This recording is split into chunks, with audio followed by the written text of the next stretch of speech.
Bom dia, um bom domingo, um abençoado domingo, dia do Senhor. Seja bem-vindo à Escola Bíblica Dominical da Igreja Presbiteriana de Marataízes. É muito bom saber de que, de um outro lado, na sua casa ou no seu local de trabalho, você tem nos acompanhado, tem nos assistido, tem crescido, tem aprendido a respeito da Palavra do Senhor. Este é mais um dia que o Senhor fez. Seja bem-vindo, portanto, a esse tempo que o Senhor Deus reservou para nos encontrarmos nessa manhã. Seja bem-vindo, de fato e de verdade, à Escola Bíblica Dominical da nossa igreja. Vamos começar declarando nesse instante: cantai ao Senhor um cântico novo. Cantai ao Senhor todas as terras.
Cantai ao Senhor.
Diante dele, força e formosura no seu santuário.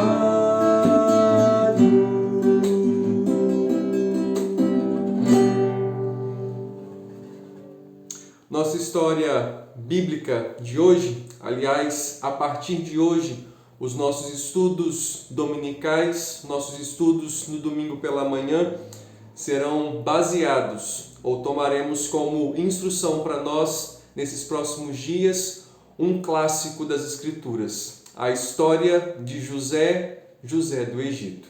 Com toda certeza, você já ouviu essa história algumas vezes. Com toda certeza, se você tem filho, muito provavelmente, e eu diria com toda certeza mesmo, você já tenha contado essa história bíblica ao seu filho. Talvez não com tantas riquezas de detalhes, mas você já contou para o seu filho, já contou para o seu neto. E embora seja um clássico, embora seja uma história tão conhecida, mas ainda assim é uma história que fala conosco e que traz grandes desafios. Não apenas para a esfera familiar, já que a gente começa falando a respeito do nascimento de José, e aí outros detalhes que fazem parte da história agora pela manhã, mas não apenas olhando para a esfera familiar, mas a vida de José ela traz para nós quanto filhos, servos, de maneira como pessoas individuais diante do olhar do Senhor, lições preciosas. Por isso, pegue sua Bíblia e já deixe aí aberto o capítulo 30 de Gênesis. Embora nesta manhã nós vamos nos ater principalmente no livro de Gênesis, capítulo 37, que é quando todo o clássico, toda a história de José do Egito começa a se desenrolar. Confira lá na sua Bíblia comigo, daqui um pouquinho, no livro de Gênesis, no capítulo 30, mas logo em seguida partiremos para o capítulo 37. Antes disso, vamos declarar em espírito e em verdade. Nos encontramos diante do nosso Deus. Tão somente para declarar de que Ele é digno, o Cordeiro que foi morto e reviveu, é digno de receber a honra, a glória e o louvor. E a nossa vida só tem propósito, só tem finalidade, quando nos achegamos e nos encontramos diante da sua grandeza.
Te adorar, ó Rei dos Reis,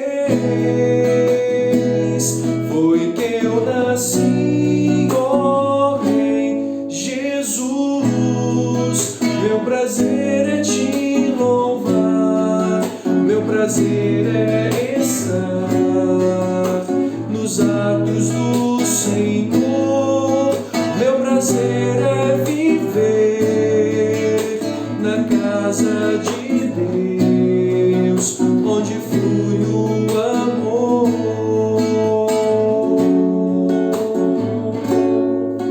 onde flui o amor. És meu prazer, o meu louvor, onde flui o amor.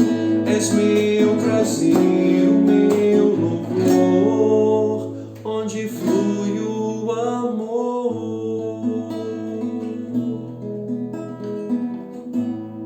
Feche os seus olhos nesse instante e vamos juntos engrandecer, exaltar e ao mesmo tempo suplicar para que o Espírito do Senhor fale ao nosso coração nesta manhã.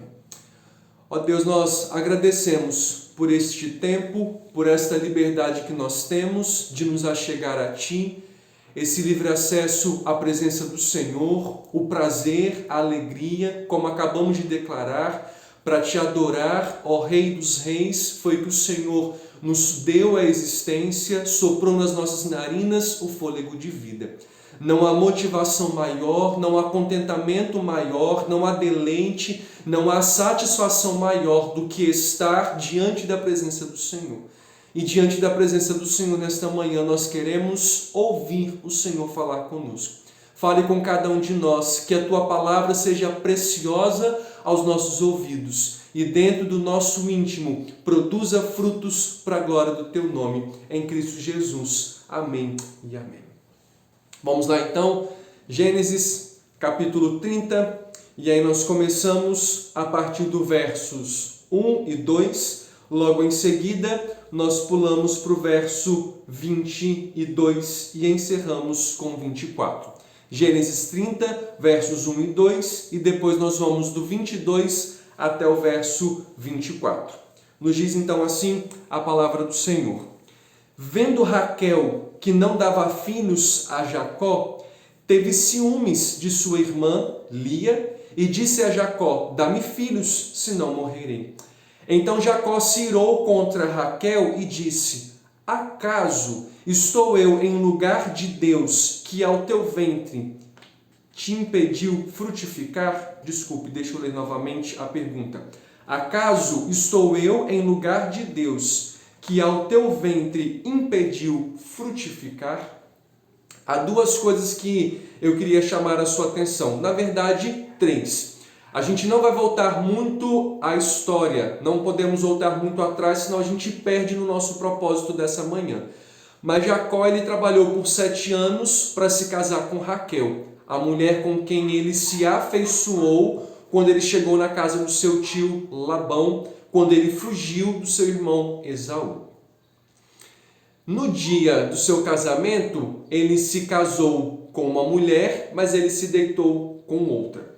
Aquele que lá atrás usurpou, aquele que lá atrás traiu ao seu irmão, aquele que lá atrás mentiu ao seu irmão, agora foi traído e recebeu por consequência, também como mentira, do seu tio Labão. Ao invés de se deitar com Raquel, Labão colocou Lia na cabana.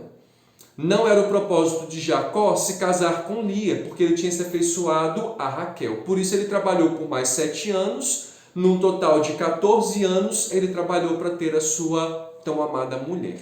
Só que Lia era uma mulher frutífera, fértil, ao passo que Raquel era uma mulher estéril. E aí, percebendo Raquel, diz o texto que nós acabamos de ler, que sua irmã Lia, ela dava muitos filhos, ela sentiu ciúmes da sua irmã. Grave esta palavra ciúme, porque essa palavra é algo que vive no contexto da casa de Jacó. Vendo Raquel que sua irmã tinha filhos, ela teve ciúmes de sua irmã. Mais à frente, num período da história, Raquel vende uma noite para sua... Na verdade, Lia vende para Raquel, sua irmã, uma noite dela com Jacó por algumas mandrágoras, como se fosse uma espécie de fruta, porque Raquel queria se deitar com Jacó para ver se Jacó suscitava, levantasse descendência. Mas o problema não estava em Jacó, o problema estava em Raquel. E aí Raquel se encontra com Jacó, irada com Jacó, com ciúmes, ao mesmo tempo Jacó irado com Raquel, diz assim: porventura eu estou no lugar de Deus, que tornou o seu ventre estéril. A esterilidade, apenas para lembrar, porque é algo que acredito eu que você já saiba, era considerado como uma consequência de um pecado naquela época. Por isso, quando a gente lê o texto e quando Jacó se ira contra sua mulher Raquel e ele diz assim: porventura eu estou no lugar de Deus, que ao teu ventre te impediu de frutificar, é como se Jacó estivesse lançando também uma parcela de culpa a Deus, dizendo assim: o responsável da esterilidade é o Senhor, Ele está te castigando. Há algo que você tenha feito e por causa desse algo feito é que você seja uma mulher estéril.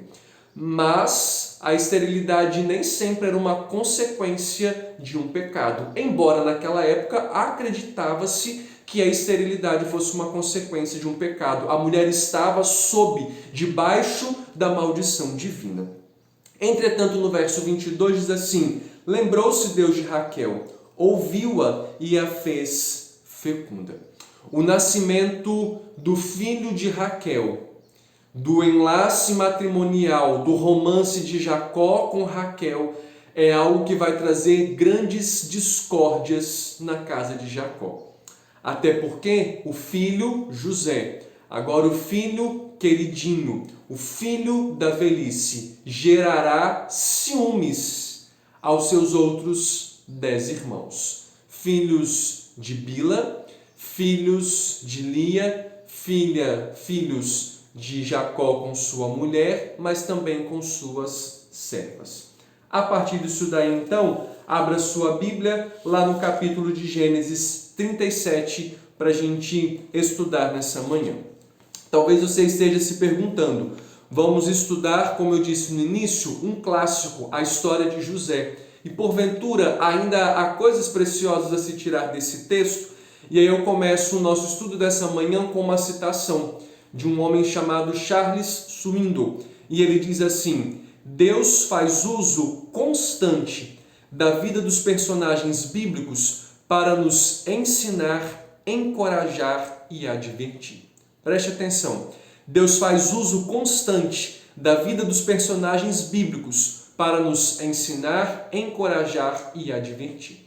Quando nós estudamos algum personagem bíblico, como vamos fazer a partir de hoje, a vida de José do Egito, José, filho de Jacó com Raquel, ao mesmo tempo, quando nós olhamos para a história de José, nós não apenas enxergamos direções, nós não apenas enxergamos instruções ou orientações da parte de Deus para a vida de José, como a gente também percebe ao estudar qualquer personagem bíblico que Deus não apenas fala, mas pela vida do personagem bíblico a gente enxerga o que valeu a pena dele ter servido a Deus conforme aquelas orientações e possivelmente quando a pessoa desobedece, as consequências desastrosas que ela vai gerar.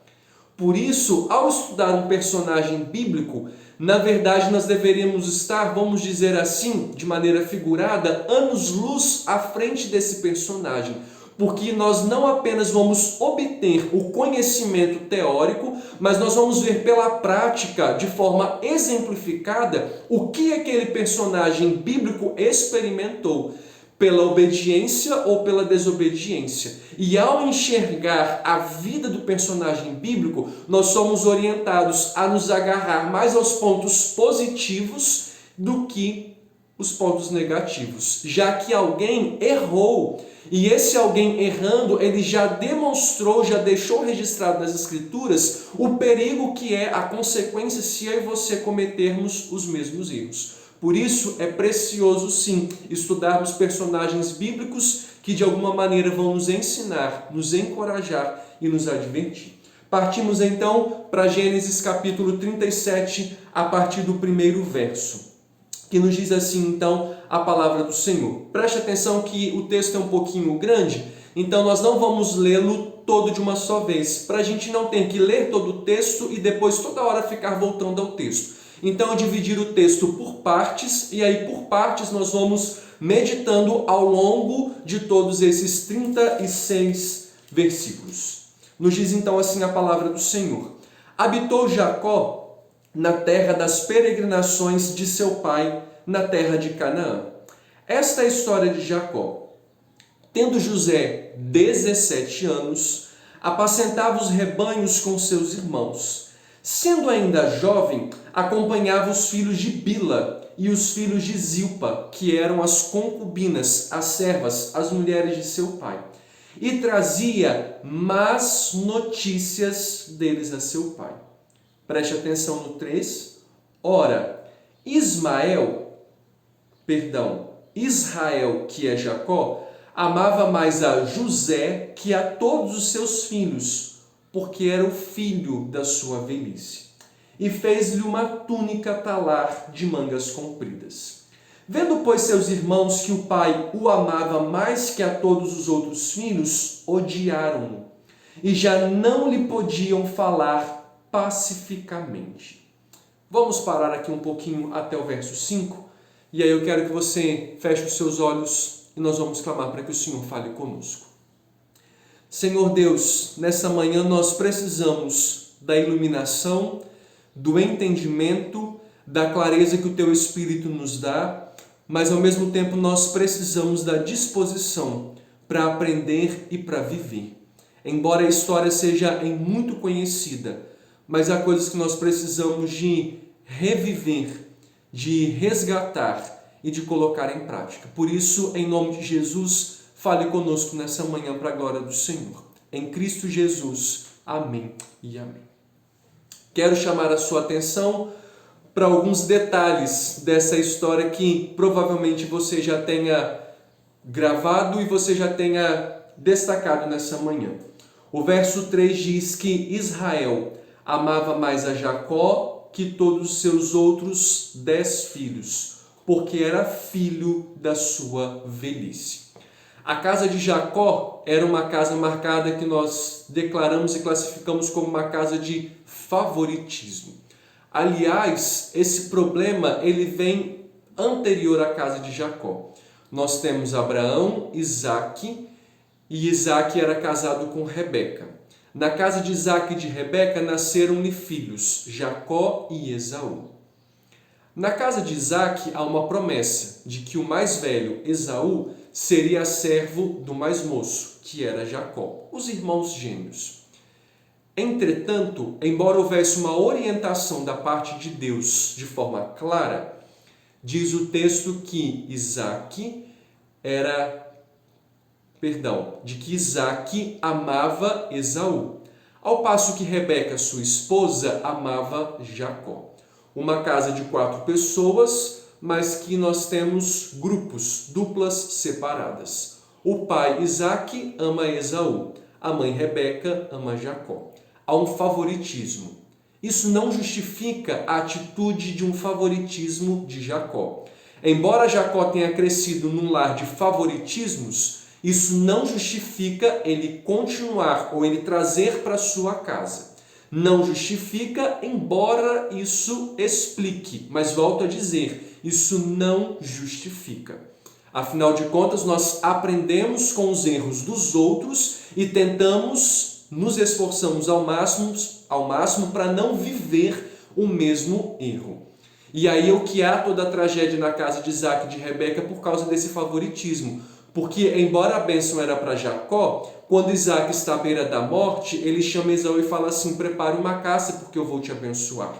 E aí Rebeca ouve, chama Jacó, arma aquele plano todo de pelos no corpo, roupa cheirando a caça, prepara-se a caça, abençoa-se o filho Jacó, quando Isaque queria abençoar Esaú, e por causa desse rebuliço, esse inferno gerado por causa de um favoritismo, que há necessidade de Jacó sair de casa porque Esaú quer matar o seu irmão. Que é quando então Rebeca fala para Jacó: parte para a casa do seu tio Labão e fique lá até que a poeira abaixe. Nesse período, Jacó vai se afeiçoar a Raquel, o seu sogro vai passar a perna, vai dar Lia no lugar, que foi o que nós começamos na nossa introdução com Gênesis 30. Voltando para Gênesis 37, o favoritismo é algo que permanece na casa de Jacó. E o texto diz de que Israel, Jacó, amava mais a José que a todos os seus filhos. Não tenha dúvida de que o favoritismo é algo negativo dentro de uma família. Ou que o favoritismo seja algo negativo em qualquer esfera de relacionamento. Seja no vínculo de igreja, que é o nosso, seja no vínculo de trabalho, em qualquer vínculo, o favoritismo nunca será algo positivo, vai ser algo negativo. E isso é muito claro pelo texto, quando o texto diz assim: odiaram-no os seus irmãos, os outros 10 irmãos odiaram José a ponto de não poder falar pacificadamente. Ou seja, o relacionamento entre irmãos, que deveria ser um relacionamento sadio, agradável e prazeroso, se tornou um relacionamento truncado, um relacionamento difícil, um relacionamento de ciúmes, um relacionamento que, por causa desse favoritismo e por causa desses ciúmes, vai gerar um ressentimento de ódio, de ira, de inveja e de raiva. Na casa da minha mãe, se não me falha a memória, são 6 filhos, se estou certo. Deixa eu contar aqui rapidamente. São 6 filhos, 2 já são falecidos. E aí eles morreram depois de casados, não muito tempo depois de casados. E aí uma das minhas tias, a minha mãe é filha caçula. E aí uma das minhas tias, que pra gente é uma segunda mãe, ela sempre disse assim: ah, sua mãe era queridinha do seu avô, era favoritinha do seu avô. O seu avô sempre dava as melhores coisas, sempre separava a melhor parte para sua mãe. Graças a Deus, isso não cresceu no coração da minha tia. Mas a minha avó, ela sempre dizia mesmo de que o meu avô fez com que a minha mãe se tornasse, por ser a caçula, a mais protegida, a mais queridinha, a mais guardada, a mais próxima dele. E isso, de certa maneira, poderia trazer, sim, com toda certeza, uma esfera de ciúmes, um favoritismo e gerar até mesmo algumas confusões. Pela graça e pela misericórdia, isso não aconteceu. Mas, quando nós olhamos para a casa de Jacó, essa vida de ter um favorecido, ter um queridinho, gerou grandes ciúmes e é o que vai desencadear numa história que teria tudo para ser uma história infernal. Que não vai ser uma história infernal e desgraçada, porque soberanamente Deus tinha um propósito maior para a vida de José, de maneira que ele conseguisse também abençoar os seus irmãos a despeito daquilo que eles fizeram, que é o que nós vamos ler nessa manhã. Por isso, o favoritismo é algo que precisa ser de cara excluído de qualquer esfera de relacionamento, porque com toda certeza sempre gerará coisas negativas. Não bastasse Jacó ou Israel amar mais José, perceba você que ele deu uma túnica talar de mangas compridas para o seu filho. Túnica talar, a expressão talar significa que era uma túnica colorida, uma túnica chamativa.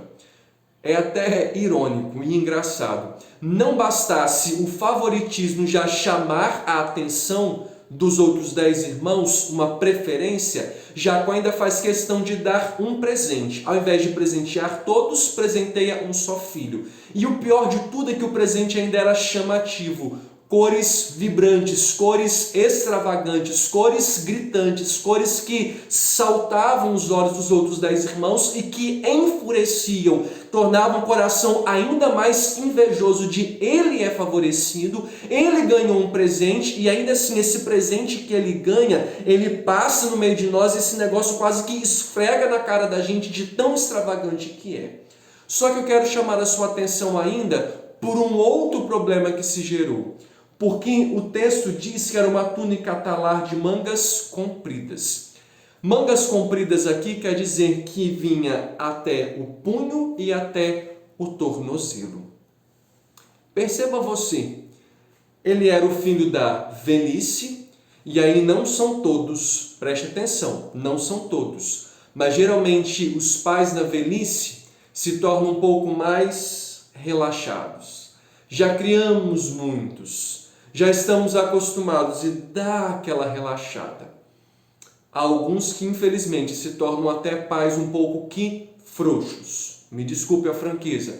E aí o filho, porque ele é muito novinho, é o filho da minha velhice, ele ganha tudo, ele tem tudo, até o ponto dele te tirar de dentro tirar você de dentro da sua casa, tomar a sua casa, os seus bens, e você ficar na masmorra, na dependência de alguém. Infelizmente, por causa de se ter filhos na velhice, há muitos que acabam afrouxando essa corda de autoridade, de disciplina e de correção. Mas antes disso, perceba você de que ele deu uma túnica colorida e de mangas compridas, que cobriam um punho e os tornozelos. Se a túnica é comprida, não é uma túnica propícia para o trabalho, porque a túnica propícia ao trabalho, ela era curta nas mangas, ela não tinha manga, e ela vinha principalmente um pouquinho na altura do joelho, ou quem sabe no meio da canela, para facilitar a locomoção, para facilitar o correr atrás de algum animal se fosse necessário. Perceba você que José, além de ser o favorecido, ele ganhou um presente. um presentinho que o impossibilitava de trabalhar, ou um presente que declarava para ele assim: olha, José, você não precisa de trabalhar, apenas fique espionando seus filhos. Olha, José, por ser o meu filho querido, o privilegiado, o meu filho da velhice, o filho da mulher que realmente eu amo, que é Raquel, o filho da minha esposa querida, o filho da minha esposa que nem está mais aqui comigo porque havia morrido no parto com Benjamim, perceba você de que ele ganhou um presente. E ao ganhar esse presente, além de gerar ainda mais destaque de que ele é o filho queridinho, isso declarava de que você não precisa de trabalhar. O trabalho, você não foi feito para o trabalho. Por isso diz o texto, no verso 4, vendo, pois, seus irmãos, que o pai o amava mais que a todos os outros filhos, destaque isso, odiaram-no e já não lhe podiam falar pacificamente. Odiaram-no e já não existia paz, um bom relacionamento entre eles. Vamos acelerar. Teve José um sonho e o relatou a seus irmãos. Por isso o odiaram ainda mais. Verso 6, pois lhe disse, rogo-vos, ouvi este sonho que tive. Atávamos feixes no campo, e eis que o meu feixe se levantou e ficou em pé, e os vossos feixes o rodeavam e se inclinavam perante o meu. Então lhe disseram seus irmãos, reinarás com efeito sobre nós? E sobre nós dominarás realmente? Olhe de novo a expressão que vai aparecer, e com isso, tanto mais o odiavam por causa dos seus sonhos e de suas palavras. Aqui dentro desse texto, de novo a expressão odiaram por duas vezes, quando ele diz, tive um sonho, e logo em seguida, quando ele diz, eu estou no meio, o meu feixe, e os outros feixes, vocês se inclinam perante mim. Percebam vocês que o problema não era basicamente com José, mas um favoritismo por causa da maneira como seu pai se relacionava com José, aquilo que ele ganhou, não precisar de trabalhar, o filho da velhice, e isso continuou alimentando, semeando ainda mais discórdia e destilando ódio no olhar, na boca, nas mãos dos seus outros 10 irmãos. E aí é que eles falam assim, você, caçula, vai dominar sobre nós? Você, o menor entre todos nós, o mais novo, reinará sobre nós? Será chefe sobre nós? Continuando o texto, teve ainda outro sonho, verso 9, e o referiu a seus irmãos dizendo, sonhei também que o sol, a lua e 11 estrelas se inclinavam perante mim. Contando a seu pai e a seus irmãos, repreendeu o pai e lhe disse, que sonho é esse que tiveste? Acaso viremos eu e tua mãe e teus irmãos a inclinar-nos perante ti em terra? Seus irmãos lhe tinham ciúmes. O pai, no entanto, considerava o caso consigo mesmo. E como foram os irmãos apacentar o rebanho do pai em Siquém, perguntou Israel a José, não apacentam teus irmãos o rebanho em Siquém? Vem, enviar-te-ei a eles. Respondeu-lhe José, eis-me aqui. Deixa eu parar aqui rapidinho, apenas para reafirmar o que eu disse. Os seus irmãos foram apacentar o rebanho em Siquém. Onde é que está José? Do lado do seu pai. Ou seja, os seus irmãos estão trabalhando, mas você, queridinho, está debaixo das minhas asas. Verso 14, disse-lhe Israel, vá agora e vê se vão bem teus irmãos e o rebanho, e traze-me notícias. Assim o enviou do vale de Hebrom, e ele foi a Siquém. E um homem encontrou a José que andava errante pelo caminho, e lhe perguntou, que procuras? Respondeu, procuro meus irmãos. Dize-me, onde apacentam eles o rebanho? Disse-lhe o homem, foram daqui, ou seja, de Siquém, pois ouvi-os dizer, vamos a Dotã. Então seguiu José atrás dos irmãos e os achou em Dotã. Preste atenção a partir do verso 18. Eu disse a vocês que ciúme, o ódio, e já não se podia falar pacificadamente, era algo que estava como um tripé, como um pilar dentro da casa de Jacó, por conta desse favoritismo. Verso 18. De longe o viram, e antes que chegassem, conspiravam contra ele para o matar. Aparentemente, aquele favoritismo apenas gerou ciúmes, apenas algumas palavras ríspidas, grossas, brutas, grotescas entre irmãos. E aí talvez Jacó pudesse pensar como qualquer pai: são irmãos, vivem brigando, isso não vai dar em nada. Perceba você de que a maneira como eles já se falavam, a maneira como eles olharam para José diante da declaração do sonho, falaram assim: você vai reinar sobre nós, ser senhor sobre nós, dominar sobre nós. Tudo isso já demonstrava algo que estava escondido no coração dos seus irmãos. Quer dizer, não tão escondido, mas em parte muito escondido. A ponto de, antes de ter o seu irmão, conspirar contra José e conspirar para matar. E aí talvez você diga assim: ah, pastor, mas isso daí é coisa de outros tempos. Não, não é coisa de outros tempos.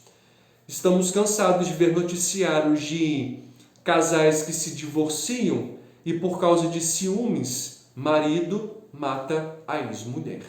Estamos cansados de ver nos noticiários de pais que deixam herança e por causa de ciúmes, de favoritismos, filhos entram em contendas, em confusões e até mesmo geram a morte um do outro para ficar com a herança. Perceba você de que a realidade bíblica é algo que nós já vivemos. Se não vivemos dentro da nossa casa, quando eu digo que nós vivemos, nós enxergamos. É algo que está diante dos nossos olhos na sociedade. Por isso, como eu disse no início, a citação de Charles Swindoll, Deus faz uso constante da vida dos personagens bíblicos para nos ensinar, encorajar e advertir. Ou seja, se na sua casa há algo sendo alimentado no sentido de um favoritismo, de selecionar, de ter alguém mais queridinho do que outros, abra os olhos. Toma cuidado, corrija, receba a palavra de hoje como uma advertência a mudar esse relacionamento para que não se gere consequências desastrosas no futuro. Os irmãos de José, os 10 irmãos, apenas de vê-lo chegando, já conspiram contra ele para matar. Veja o verso 19 como já começa a destilar esse ódio. E diziam ao outro: vem lá o tal sonhador. Vem lá o tal sonhador que diz que será dominante, que vai dominar, que vai reinar, que vai ser senhor sobre nós, de que o seu feixe estará no meio e o nosso ao nosso redor. Preste atenção, José nem trabalhava. E quando ele conta o sonho, embora seja algo que vai acontecer pela soberania, era propósito de Deus, mas ninguém está sabendo de que isso era um plano de Deus, mas dentro de uma realidade de o nosso irmão nem trabalha. E ele diz que vai reinar sobre nós. O pior de tudo, ele está no meio, até mesmo o sol, a luz, as estrelas vão se curvar ante ele, até os nossos pais vão se... Que ideia louca é essa deste homem? E aí, ao vê-lo, ao conspirar a morte, ele diz assim: vem lá o tal sonhador. Verso 20. Vinde, pois, agora, matemo-lo e lancemo-lo numa destas cisternas. E diremos: um animal selvagem o comeu, e vejamos em que lhe darão os sonhos. Mas Rúben, ouvindo isso, livrou-o das mãos deles e disse: não lhe tiremos a vida. Rúben era o primogênito, e aqui possivelmente ele estava tentando gerar uma proteção, por ser ele o primogênito. Como se ele quisesse ou tentasse de alguma maneira resguardar a vida do seu irmão caçula. Também lhes disse Rúben: não derrameis sangue, lançai-o nessa cisterna que está no deserto e não ponhais mãos sobre ele. Isto disse para o livrar deles, a fim de o restituir ao pai. Mas, logo que chegou José a seus irmãos, despiram-no da túnica, a túnica talar de mangas compridas que trazia, e tomando-o, o lançaram na cisterna vazia, sem água. Vamos parar aqui por alguns instantinhos. Lá vem o tal sonhador. Vamos matar. Rúben, como um ato talvez de misericórdia, de graça, tentando poupar a vida do irmão, e aí, como diz o texto, a fim de o restituir ao pai, ele diz assim: não vamos derramar sangue, vamos nos livrar do derramar de sangue, vamos apenas deixá-lo na cisterna. Perceba você que o verso 23 diz assim: mas logo que José chegou aos seus irmãos, despiram-no da túnica, a túnica talar de mangas compridas que trazia. Sabe aquele presente ganho pelo pai que gerou ainda mais ciúme, raiva, ódio, inveja e ressentimento? A primeira atitude foi: vamos despir, vamos arrancar essa túnica. Eu, sinceramente, o texto não diz isso, mas quando eu imagino a fúria, a raiva desses irmãos, eu nem penso assim, eles levantando a túnica de baixo para cima e tirando gentilmente sem rasgar. O texto não diz isso, isso é coisa da minha imaginação. Mas eu penso que a fúria era tão grande, já que eles queriam mesmo era matar, acabar com a vida de José, que eles pegaram aquela túnica e vamos rasgar e tirar logo essa porcaria de José. Perceba que a primeira atitude deles não foi de matar. A primeira atitude foi: vamos arrancar o presente que ele ganhou e que nós não ganhamos. Vamos arrancar mais um dos pontos da discórdia de dentro da nossa casa. Não bastar ele ser o filho da velhice, ser tratado com mais deleite, com mais tranquilidade, não bastar ele não precisar de trabalhar, ser o favorecido do papai, ele ganhou um presente e nós não ganhamos. Vamos arrancar, vamos remover, vamos tirar algo que ele ganhou e que nós não tiramos. Tudo isso demonstrava o ódio, a raiva, a inveja, coisas que estavam arraigadas, guardadas no coração dos seus irmãos. Verso 25, ora, sentando-se para comer pão, olharam e viram que uma caravana de ismaelitas vinha de Gileade. Seus camelos traziam aromatas, bálsamo e mirra que levavam para o Egito.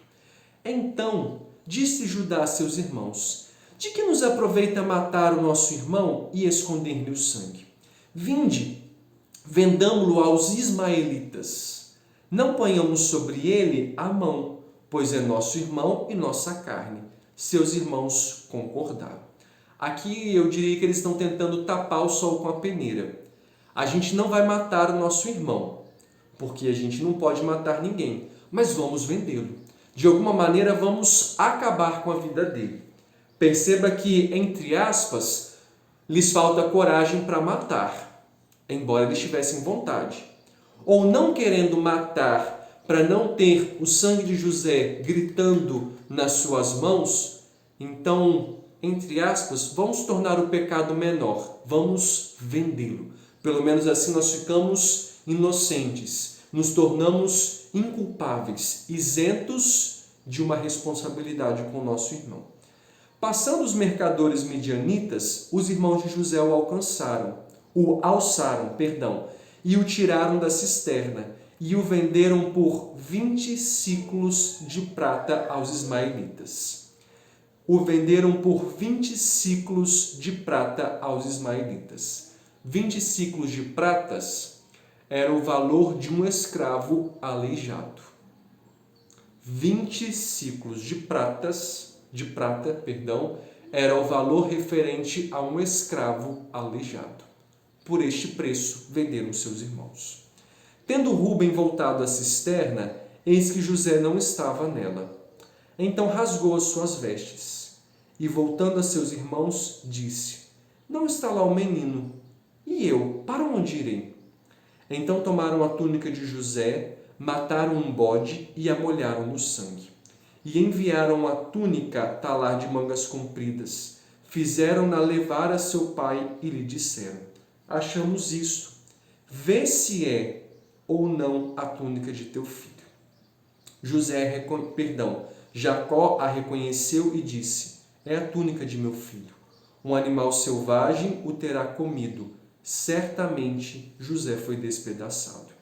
Então Jacó rasgou as suas vestes e se cingiu de pano de saco e lamentou o filho por muitos dias. Levantaram-se todos os seus filhos e todas as suas filhas para o consolarem. Ele, porém, recusou ser consolado e disse: chorando, descerei a meu filho até a sepultura. E de fato o chorou seu pai. Entre mentes, os midianitas venderam José no Egito a Potifar, oficial de Faraó, comandante da guarda. As Escrituras dizem que um abismo chama outro abismo. Geralmente um pecado está ligado a outro pecado. Por exemplo, Davi viu a nudez de Batseba. Ali viu, desejou. Trouxe Batseba, uma mulher que não era sua. Se deitou com Batseba. Tentou ocultar o adultério. Mandou trazer Urias. Mandou matar Urias. Um abismo chamando outro abismo. O ódio, tudo começou apenas no pensamento. Perceba que do pensamento passou-se para as mãos, prática. Ou vamos voltar um pouquinho. Tudo estava no coração, o ódio. No pensamento, quando nós vimos, nós logo projetamos, conspiramos, diz o verso 18. Vamos matá-lo. Do coração, de um sentimento apenas, e a gente diz assim, apenas um sentimento, coisa que vem e vai. Nem sempre. Às vezes, cria raízes. E o ódio aqui alastrou raízes, cresceu árvore frondosa e frutificou. Frutos malignos. O coração, o ódio, foi para o pensamento. Vamos matá-lo. Melhor não matá-lo, disse Rúben, tentando proteger e ao mesmo tempo, Rúben era o mais velho, o primogênito, e teria que dar respostas. Por isso, lá no verso 30, ele diz assim, não está lá o menino, para onde eu iria? A resposta de Rúben é assim, com que cara eu vou me apresentar agora ao meu pai, se eu deveria cuidar do mais moço, sendo eu primogênito? Bom, do coração para o pensamento de vamos matá-lo. Nós não matamos, mas nós vendemos. Não bastasse vender, pegamos as vestes e mergulhamos no sangue de animal. Eles não tiveram coragem de entregar ao pai Jacó. Enviaram a túnica talar, fizeram-na levar a seu pai e disseram. Perceba que quando nós erramos, nós temos vergonha ou nós tentamos nos esconder atrás do nosso erro. Lembra-se de Adão e Eva? Eles pecaram e eles tentaram se esconder. Eles tentaram ocultar a vergonha, a nudez, com a folha de figueira. Quando nós erramos, nós tentamos ocultar o cadáver. Nós tentamos esconder o erro. E aí a gente acaba projetando um outro erro para tentar se esconder atrás de erros. Um erro que vai se desencadeando em outros erros. Verso 35, quando Jacó chega à conclusão de que certamente José foi despedaçado, o verso 35 diz, levantaram-se todos os seus filhos e filhas, esqueça as filhas, mas levantaram-se os seus filhos para o consolar. Hipocrisia, mentira de novo. Tentaram consolar, por que não dizer a verdade? Por que não relatar? Movidos pela inveja, não justifica, pai, mas movidos pela inveja, pelo favoritismo, por causa do ódio que foi crescendo no nosso coração, o seu filho não está morto. Nós apenas o vendemos. Não vai resolver o problema, mas pelo menos morto o seu filho não está. Dissesse a verdade. Perceba que a verdade ela permanecerá oculta por longos anos lá na frente. Como eu disse no início, apenas ciúme. Apenas um pouquinho de ciúme. Um pouquinho de ciúme, mas que gerou grandes tragédias. Um pouquinho de ciúmes, mas que gerou grande ódio, grande raiva, grande ira, ressentimentos e rancor numa família, que consequentemente desencadeou em vários erros. Nós paramos por enquanto por aqui hoje, no capítulo 37. E aí vale a pena considerar que algumas atitudes no âmbito familiar de um favoritismo ainda hoje geram consequências desastrosas, desgraçadas em nosso meio. Há um favoritismo. E aí, às vezes, o favoritismo não é apenas em proteger os filhos no sentido de trazê-los mais perto para guardá-los. Às vezes, os pais, eles favorecem, nós pais, favorecemos os nossos filhos a despeito de outros filhos, de outras crianças. Queremos que o nosso filho seja mais bem tratado do que outros na escola. Queremos que o nosso filho seja mais bem tratado como neto pelos outros avós. Queremos que o nosso filho seja mais bem tratado na igreja do que todas as outras crianças. O favoritismo gera consequências desastrosas em várias esferas, em vários âmbitos de relacionamento. É algo que nós precisamos abrir os olhos e receber a advertência nessa manhã. José, a partir de agora, diz Charles Swindoll, apenas começará a experimentar os acontecimentos sombrios e misteriosos da vida. Entretanto, é por meio de todos esses acontecimentos sombrios e misteriosos da vida que a mão de Deus o irá apoiar e traçar finalmente os planos eternos e soberanos do Senhor. O final da história você já conhece, mas de início nos parece ser uma grande tragédia.